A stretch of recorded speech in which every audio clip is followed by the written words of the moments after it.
Hi, friend. Welcome to Holly's Highlights, a podcast designed to encourage, inspire, and equip you to intentionally live your life full of purpose. I'm your host, Holly Kirby, motivational speaker, leadership cultivator, marketing strategist, and personal cheerleader. Let's check out today's highlight. You are invited. My book Facelift is now available for pre-sales at bookstores such as Barnes & Noble and online retailers such as Amazon and even Walmart.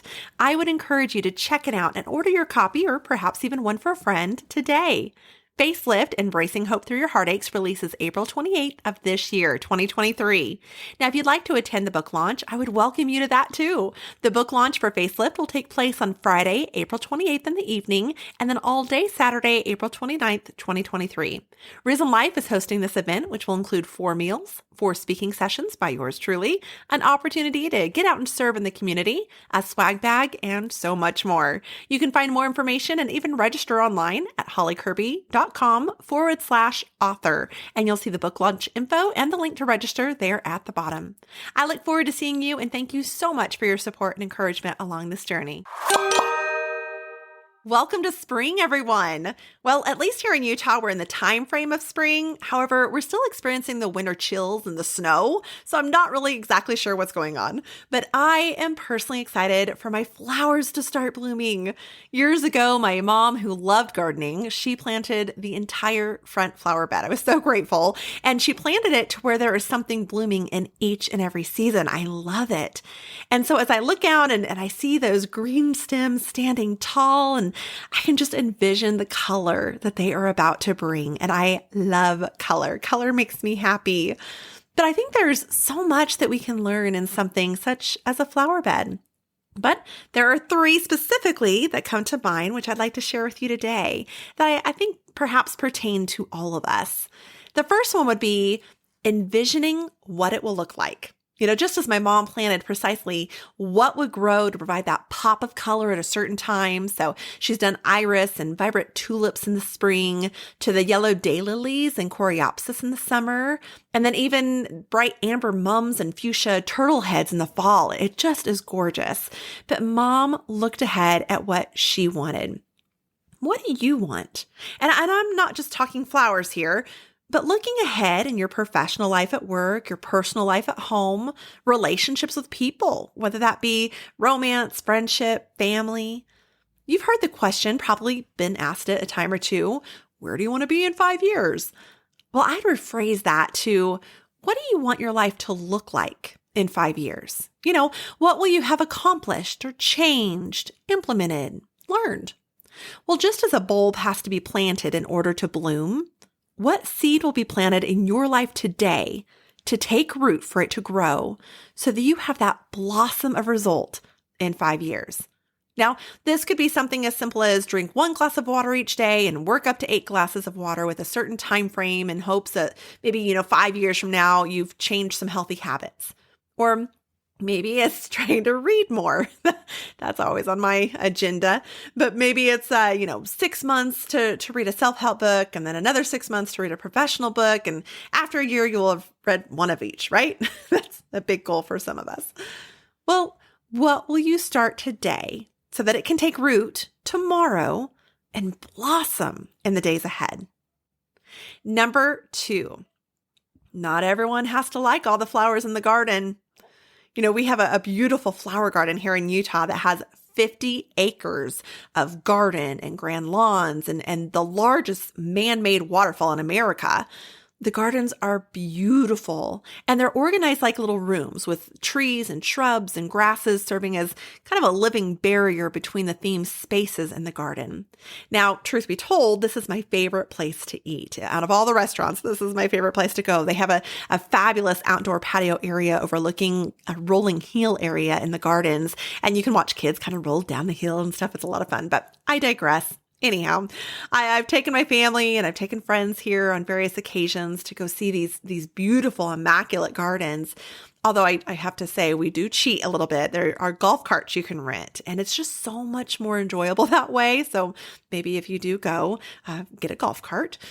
Anyhow, each time we've gone, everyone has a different flower they like. I, of course, always point out the Gerbers. I am a Gerber person. I love them, especially the hot pink ones. That's my favorite color. That's my favorite flower. It's my favorite color and flower. Others have liked the unusual flowers like the tulipa, I believe it was, the tulipa lily. It's a bright yellow lily, but it's a flowering tulip. So it's like a lily inside of a tulip. It's really pretty. And they have some unique flowers there. And then, of course, others, some just the more basics like the hyacinths or the poppies. And you know what? That's okay that everyone likes a different flower. And it's okay when we aren't everyone's favorite flower either. I think especially as women, we tend to seek to meet every need, to be enough for everyone. And you know what? We only have 24 hours in a day, and we can only do so much. And yet, with that time, we can do so much. Whether it be in business as a leader or even as a mother at home, we can often see what others are doing, and we tend to think, I failed. I needed to do that. Well, some of you just might be experiencing this right now from reliving the past week of St. Patrick's Day. And you see all these posts on Pinterest and Facebook and Instagram, and you're thinking, I failed. Why didn't I think of doing that? Or maybe you're stepping into a new role where everyone is comparing you to the previous boss or the previous committee or the person who oversaw this or that. Just as the flowers in the garden, they are to do their part in being their color and serving their purpose within that flower bed. Find what works for you and be you. You have purpose in being exactly who you are, where you are, and doing what you do. Who knows but that our presence is not only helping that other color shine, but helping fulfill the purpose of the entire garden bed itself too. So don't worry about trying to meet every need and being liked by everyone. Simply bloom where you are planted. Number 3, did you know that flowers reflect light? According to Wired.com, plants fluoresce, which means they absorb ultraviolet light, and then that emits longer wavelengths visible to the human eye. They don't have to do anything except to be in the light. The environment we are in, the people around us, we are going to absorb some of their tendencies, and that's going to emit from or be made visible to others. So it may be a good time to reflect on who you're around. Where do you spend your time? What music do you listen to or shows do you watch? What's even on your internal conversation playlist to yourself? You know, I had a really rough day the other day, and I had made 2 phone calls, one with the intent to include someone and the other with the intent to show respect for someone and asking a question. And both of them totally backfired. And how they responded to me, it came across really attacking and hurtful. I then was trying to do something nice for my team at work, and the delivery didn't arrive in time, which left me, of course, scrambling to get things put together. And all the while I'm running around trying to get things put together so they're still going to have a nice presentation, a nice day, a nice gift of what I was trying to work on, my internal dialogue was thinking about the negative feedback. You know, that feedback that I thought I was going to receive of if you would have done this or that, or instead of just, you know, Holly, you tried your best. Good job. Thank you. But no, it was a negative playlist going through my head. Not enough, not good enough, didn't do well. Then, of course, receiving text trying to inform me of some stuff and keep me in the loop ended up coming across to me that I was being left out in a way that was disrespectful too, is how I felt. And it just got me down and discouraged. Now, I consider myself a pretty strong person, and although I know I tend to take things personally, okay, I totally own that. I take things personally. But this day just had me crying in the shower. Now, the next day came, and I still felt some of that weight from the night prior, right? It just doesn't go away just because you went to bed. But as I got up from bed, I saw a verse I have on my nightstand that reads, "Whatever is true, whatever is noble, whatever is right, whatever is pure, whatever is lovely, whatever is admirable, if anything is excellent or praiseworthy, think of such things." Philippians 4:8. Then as I went towards the stairs, I saw a wall art that I have hanging in my hallway that reads, "Good morning, this is God. I'll be handling all your problems today." Then I continued to go downstairs, and as I reached the bottom of my stairs and saw in my living room a plaque that reads, "If you're going to rise, you might as well shine." Let's just say I was getting the hint.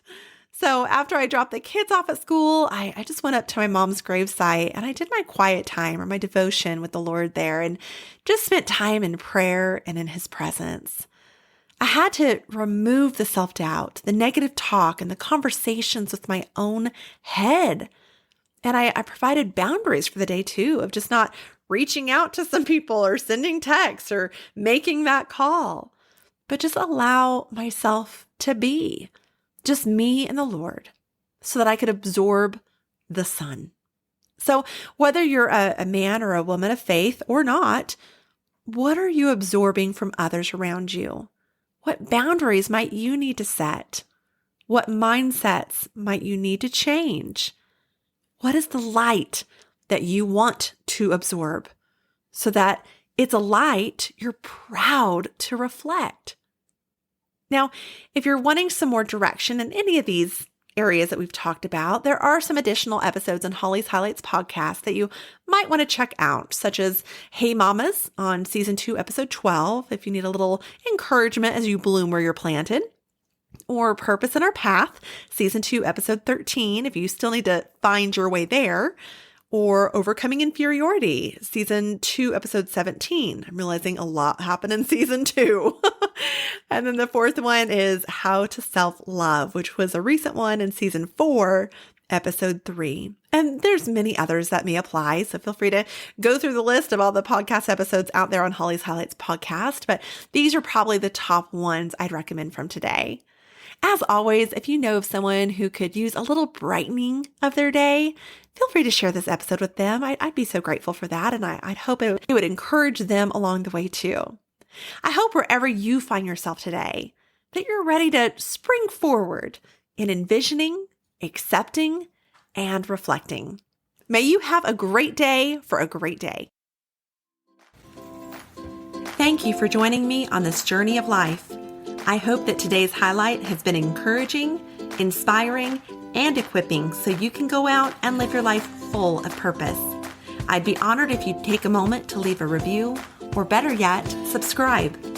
We can also stay in touch by joining my email list at hollycurby.com.